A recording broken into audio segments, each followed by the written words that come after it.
पुत्र, अब पूर्ण लगन से तुम्हें पंचाग्नि तप करना होगा। जाओ, शीघ्र स्नान करके आओ और भोग लगाकर पूजा करो और तप प्रारंभ करो। अच्छा माँ, किंतु मुझे बहुत थकान हो रही है माँ। जिन्हें थकान विचलित कर दे उन्हें भगवान प्राप्त नहीं होते पुत्र। कर्म ही जीवन का मर्म है। अथक परिश्रम से तुम अपने लक्ष्य तक पहुंच सकोगे।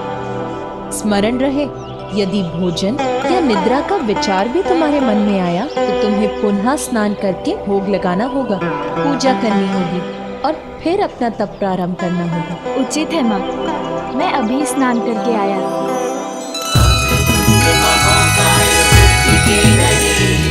रिद्धि सिद्धिदायी विघ्नहर्ता श्री गणेश, सुमुख नाम प्रथम पूज्य देव तुम विशेष। रिद्धि सिद्धिदायी विघ्नहर्ता श्री गणेश। माँ के वचनों के पालन के लिए बालक विनायक प्रयास किए। निद्रा से लड़ आए करके स्नान, तप स्थल पे प्रयास रख के लगे ध्यान।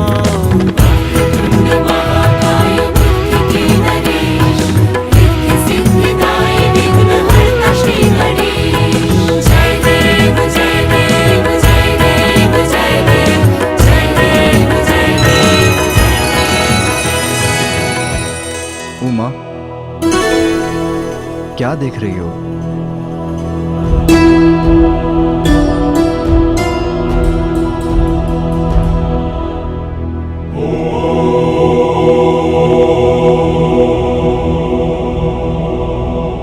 उमा,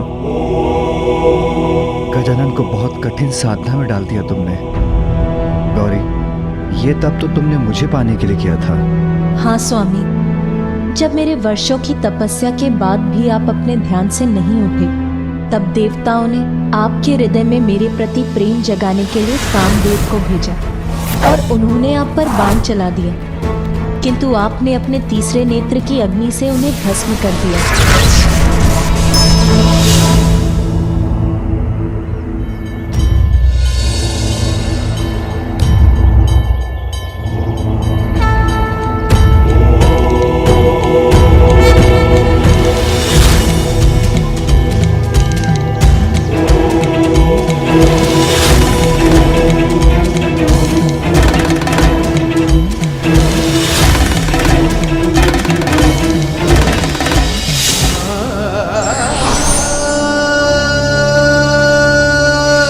तब देवश्री नारद ने मुझे समझाया कि देवी सती को खोने से विचलित होकर संसार से पूर्ण रूप से विरक्त हो गए हैं आप, इसीलिए कठोर तप से ही आपकी विरक्ति के भाव को मिटाया जा सकता है। मुझे बताया कि पंचाग्नि तप ही है एकमात्र उपाय, और मैंने भी ठान लिया कि मैं सभी कठिनाइयों का सामना करूंगी, किंतु इस कठोर तप को अवश्य पूर्ण करूंगी।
पार्वती, मैं तुम्हारे तप से प्रसन्न हुआ।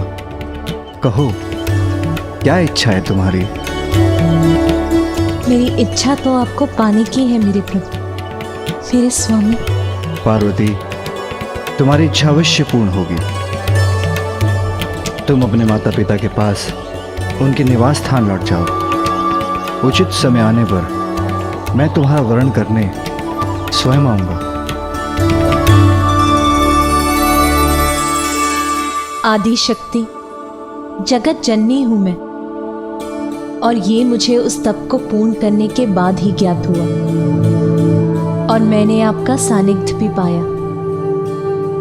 किंतु गजानन तो अभी बालक है स्वामी, कहीं मैं उसके साथ आवश्यकता से अधिक कठोर तो नहीं हो रही हूँ?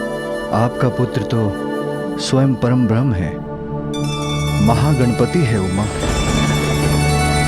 वो भी अवश्य इस तप के माध्यम से अपनी कुंडलिनी को जागृत कर अपना वास्तविक परिचय प्राप्त करेगा। हाँ स्वामी, अवश्य सफल होगा वो। मुझे यहाँ से दीपक की लौ दिखाई दे रही है स्वामी। और मुझे गजानन, वो अपने ही तप में लीन है।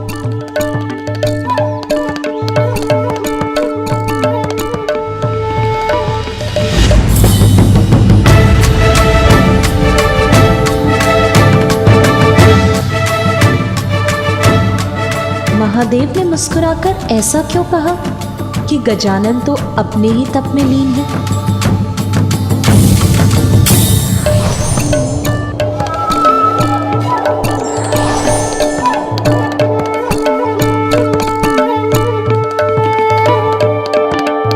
तो ये था आपका संकेत स्वामी? तप नहीं, वो तो निश्चिंता से फलार कर रहा है। कौन है ये शुक्राचार्य? असुरों के गुरु, ऋषि भृगु के पुत्र शुक्राचार्य, जिनकी प्रतिभा देखकर ऋषि अंगिरस ने उन्हें अपने शिष्य के रूप में स्वीकार किया और अपने पुत्र बृहस्पति के साथ उन्हें शिक्षा प्रदान की। किंतु जब देवता देवगुरु का चयन कर रहे थे तो अंगिरस ऋषि ने पक्षपात कर अपने पुत्र बृहस्पति को अधिक ज्ञानी सिद्ध कर दिया और उन्हें देवगुरु के पद पे स्थापित करवा दिया।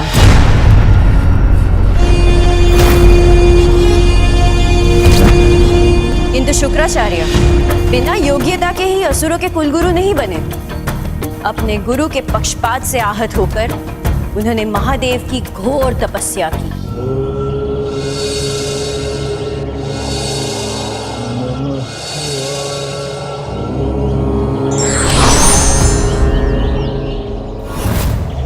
मैं तुम्हें मृत संजीवनी प्राप्त करने का वरदान देता हूँ। जब महादेव के वरदान स्वरूप उन्होंने मृत संजीवनी विद्या प्राप्त कर अपने आप को और भी योग्य बना दिया,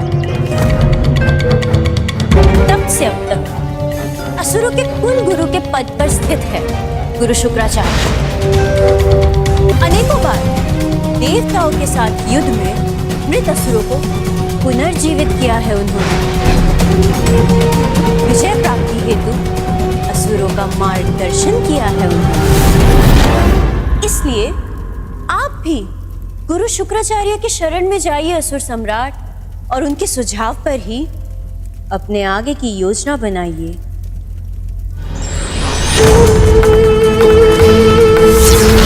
जाऊंगा, अवश्य जाऊंगा मैं गुरु शुक्राचार्य के पास।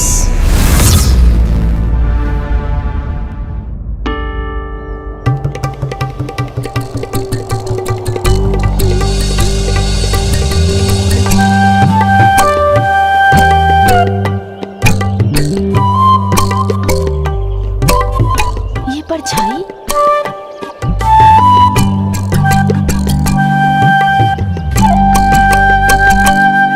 सुन जी, माँ है ना?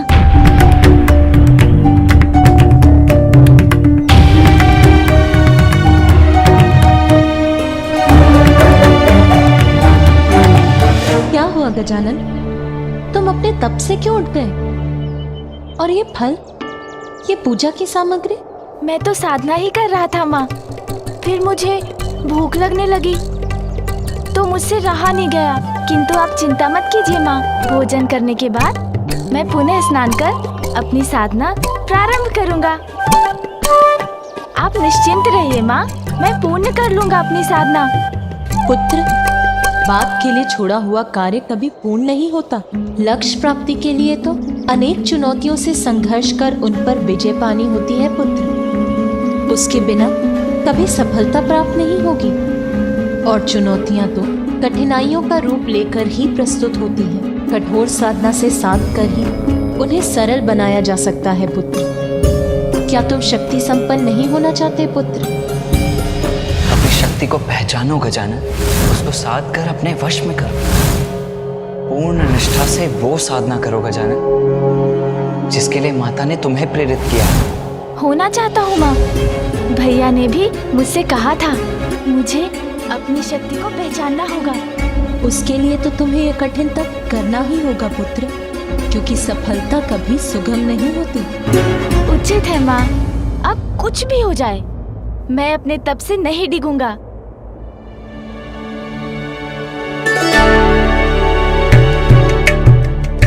माँ, यदि आपकी अनुमति हो तब प्रारंभ करने के पूर्व ये लड्डू और खा लूं।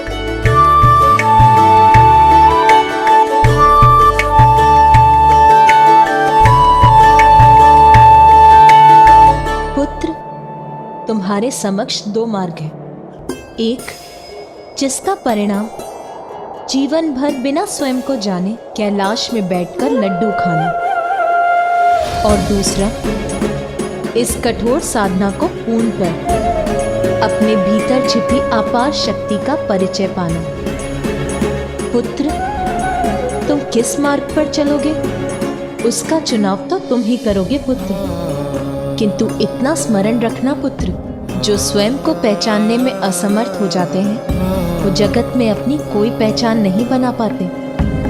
तुम्हारा आग्रज कार्तिकेय देव सेनापति है, भली भांति परिचित है देवता उनके सामर्थ्य से। इसीलिए स्वयं देवराज इंद्र उनसे सहायता लेने की गुहार लगाने यहाँ आए थे। वही देवराज इंद्र जिन्होंने देवता के पद पर तुम्हें स्थापित करने के मेरे प्रस्ताव को अस्वीकार किया था। तुम्हें स्मरण है ना पुत्र? इस संसार में अनेकों बालक हैं। हम उन्हें सुरक्षित करने मात्र उन्हें देवत्व प्रदान करते। मैं जानती हूँ पुत्र, तुम्हारे भीतर असंख्य दिव्य शक्तियाँ जागृत होने की प्रतीक्षा कर रही हैं। इसीलिए मैंने देवराज इंद्र को चुनौती देकर तुम्हें देवपद ही नहीं, देवताओं में भी प्रथम पूज्य बनाने का प्रण लिया है। महादेव की अर्धांगिनी सभी के समक्ष ये प्रण लेती कि मैं अपने पुत्र को इतना योग्य बनाऊंगी कि वो अपने कर्म से देवता ही नहीं बनेगा, अपितु आप सभी देवता उसकी पूजा करेंगे। मुझे तुम पर विश्वास है पुत्र, किंतु यदि तुम भी चाहते हो कि मेरा प्रण सत्य हो, यदि तुम चाहते हो कि सर्वसमर्थ बन निर्भय होकर संसार में सत सम्मान जी सको और अन्य जीवों के साथ स्वयं देवराज इंद्र और अन्य देवता भी तुम्हारा सम्मान करें, तो तुम्हें साधना कर अपनी शक्ति को पहचानना ही होगा पुत्र। मेरे पुत्र हो गजानन, तो मेरा मान रखो। तुम्हें सर्वशक्तिमान बनाने के मेरे प्रण को पूरा करो, ये मेरी इच्छा है। किंतु अब सफलता का या सरलता का कौन सा मार्ग चुनोगे तुम? ये निर्णय तो तुम ही को लेना है गजानन।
पुत्र गजानन, पुत्र गजानन,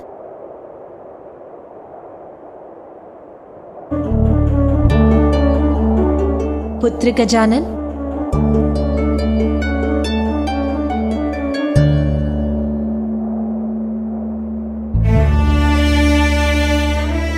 पुत्र गजानन,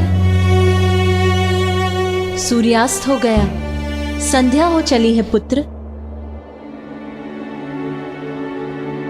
संध्या भी हो गई माँ, मुझे तो पता ही नहीं चला। आज की साधना पूर्ण हुई गजानन। अब भवन चलो और भोजन कर विश्राम कर लो पुत्र। बड़ी विचित्र बात है, आज मेरे जीवन में प्रथम बार मुझे भूख का आभास तक नहीं हुआ। आश्चर्य है।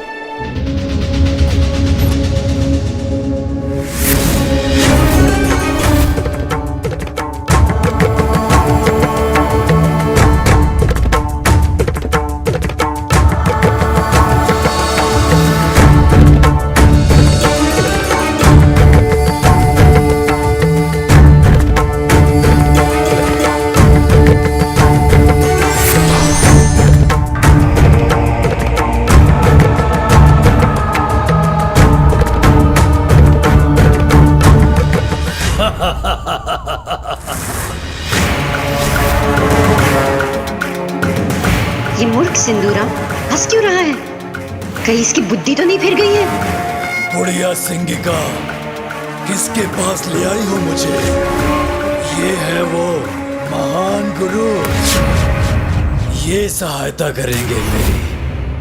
ये बुढ़ा जिसके पास मात्र एक ही नेत्र की दृष्टि है, वो भला असुर सम्राट सिंदूरा की सहायता कैसे करेगा? असुर सम्राट दृष्टि पर नहीं, बुद्धि पर ध्यान दीजिए और इनके ध्यान से उठने के पूर्व ही इनकी मन और बुद्धि को अपने वश में कर लीजिए।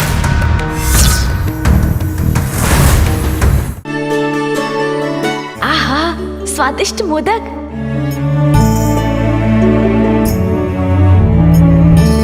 नहीं माँ। क्या हुआ पुत्र, तुमने मुझे और मोदक रखने से क्यों रोक दिया?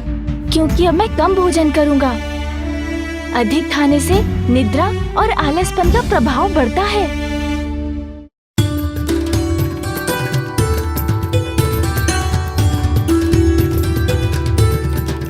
लो पुत्र। बस बस माँ, इतना अधिक नहीं।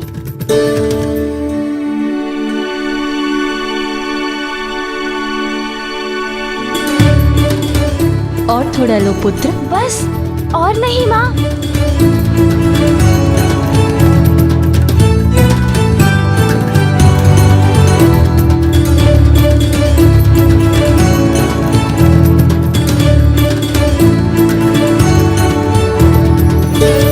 पुत्र गजानन, भोजन हो गया तुम्हारा? हाँ नानी माँ, हो गया। तो चलो, सोने से पूर्व मैं तुम्हें एक अच्छी सी कथा सुना देती हूँ, जिससे तुम्हारी थकान भी मिट जाएगी और तुम्हें निद्रा पड़ जाएगी। नहीं नानी माँ, कथा सुनने का समय नहीं है मेरे पास। मुझे तो अभी सोना है, क्योंकि अभी नहीं सोऊंगा तो भोर होते ही कैसे जागूंगा।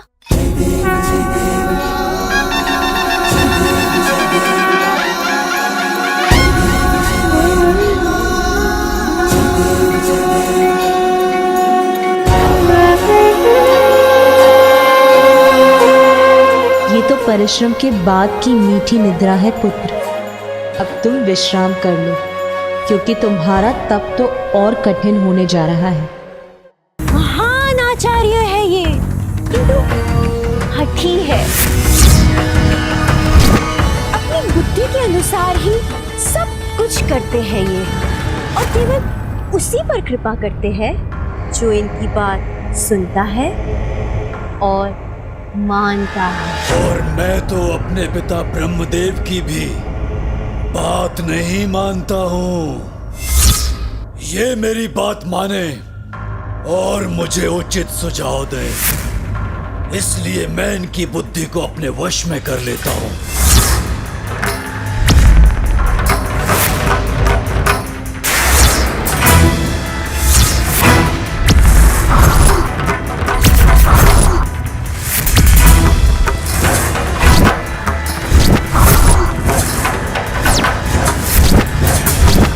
मैं असुर सम्राट सिंदूरा तुम्हें आदेश देता हूँ, तुम मेरी सेवा करोगे, मेरी सेवा करोगे तुम। जो भी हो तुम, जो ये धृष्टता करने का दुस्साहस कर रहे हो, जान लो मैं असुरों का गुरु हूँ।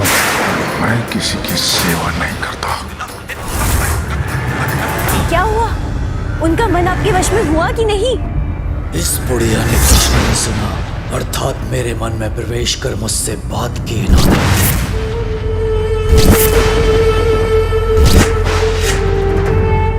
उचित सोच रहे हो तुम। बहुत अहंकार है ना अपनी शक्तियों का तुम्हें।